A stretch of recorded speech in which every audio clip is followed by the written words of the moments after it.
এই যে হ্যালো বন্ধুরা, সবাই কেমন আছেন? নিশ্চয়ই খুব ভালো আছেন, আমিও ভালো আছি। তো আজকে বানাবো আমি ডিমের কাশ্মীরি কারি। আজকে কাশ্মীরি ডিমের কারি বানাবো। তো আজকে ডিমের কাশ্মীরি কারি বানাতে লাগছে পেঁয়াজ, টমেটো, লাগছে মগজদানাটা দিয়ে দিচ্ছি, সব দিয়ে দিচ্ছি, পোস্ত, এই মিক্সিতেই সব ঢেলে দিচ্ছি একবারে।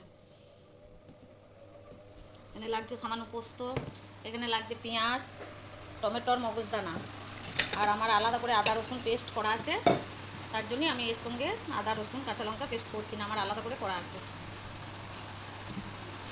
আর এর সঙ্গে দিচ্ছি আমি কাজু বাদাম দেবো, দিয়ে পেস্টটা করে নেবো। ব্যাস, পেস্টটা করে নিই, তাহলে আসছি। আমার ডিমগুলো সেদ্ধ হচ্ছে, চলো।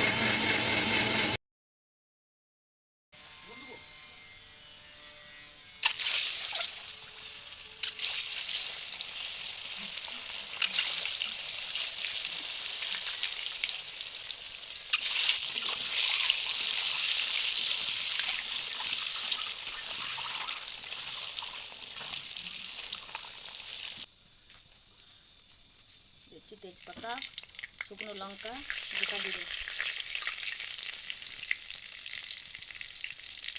এগুলো করে দিয়ে দিলাম।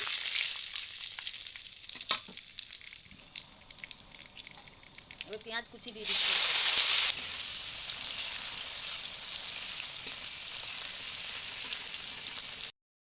এখানে আদা রসুন কাঁচা লঙ্কা একসঙ্গে পেস্ট করা,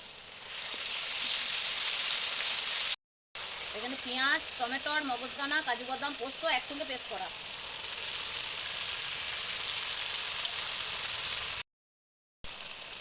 জিরে গুঁড়ো, হলুদ গুঁড়ো,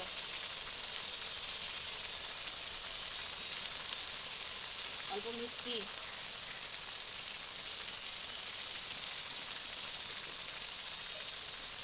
কাশ্মীরি লঙ্কা গুঁড়ো। যেহেতু কাশ্মীরি ডিমের কারি, তাই কাশ্মীরি লঙ্কা গুঁড়োটা একটু বেশি করে দিয়েছি। টক দই,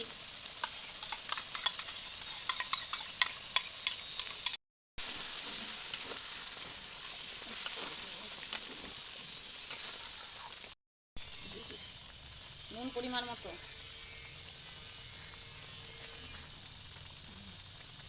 দেখুন কি সুন্দর আমার তেলটা ছেড়ে দিয়েছে। কাশ্মীরি ডিমের কারি মানে লাল লাল একদম হয়েছে, কত সুন্দর। মশলাটা ভালো করে ভাজা হয়ে গেছে আর তেলটাও ছেড়ে দিয়েছে। এবার এই সময় আমি দিয়ে দেবো ডিমগুলো।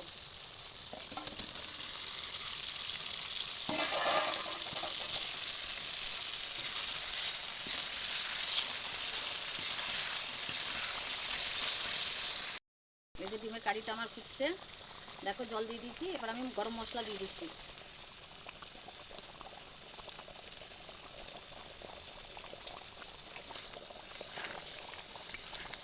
সামান্য গরম মশলা দিয়ে দিলাম।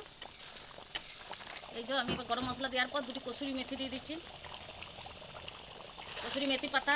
তোমরাও চাইলে দিয়ে দেবে, না হলে ধনে পাতা যদি থাকে ধনে পাতাও দিতে পারো।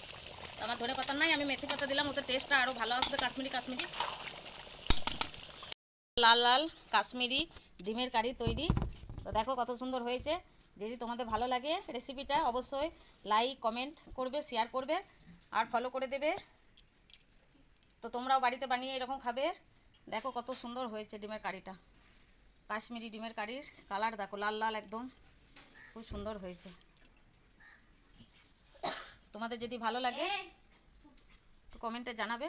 তো রাখছি, সবাই ভালো থাকবে, সুস্থ থাকবে আর অল টাইম স্মাইল।